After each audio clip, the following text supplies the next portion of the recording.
একটি গ্লাস পানিতে শুধুমাত্র একটি দোয়া পরে আপনি ফু দিয়ে ঘরের চার কোনায় আপনি পানিটা ছিটাই দেবেন, আপনার ঘরে কখনো সম্পদের অভাব হবে না। বৃষ্টির গইতে আল্লাহ তাআলা সম্পদ দান করবেন। কখনো এই সংসারে অভাব হবে না, কখনো এই সংসারে খারাপ অবস্থা আসবে না, বিপদ আপদ আসবে না। আল্লাহ তাআলা নিজের হেফাজতে আপনার গোটা পরিবারকে হেফাজত করবেন। সুবহানাল্লাহ বিহামদি। দোয়া আর দোয়া মুখরুল ইবাদাহ, দোয়া হচ্ছে ইবাদতের মগজ। কোনো ব্যক্তি যদি দোয়া করে আমার আল্লাহ সেই দোয়া কবুল করেন। আল্লাহ বলেন ইস্তাঈনু, সাহায্য চাও, বিসসবরি ওয়াস সালাহ, দোয়ার মাধ্যমে, ধৈর্যের মাধ্যমে। শোনো, ইন্নাল্লাহা মা'আস সাবিরিন, দোয়া ও ধৈর্য ধারণ করবে যারা, আমি আল্লাহ সেই ব্যক্তির সঙ্গে আছি। সুবহানাল্লাহ বিহামদি।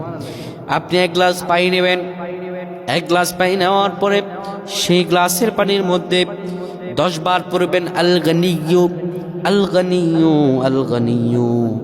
এই দোয়া এইটি পরে 10 বার পরে ফু দিবেন। ফু দেওয়ার পরে 10 বার দুরূদে ইব্রাহিম পড়বেন, 10 বার সূরা ইখলাস পরে ফু দিয়ে সেই পানিটা ঘরের বিভিন্ন কোণায় ছিটিয়ে দিবেন।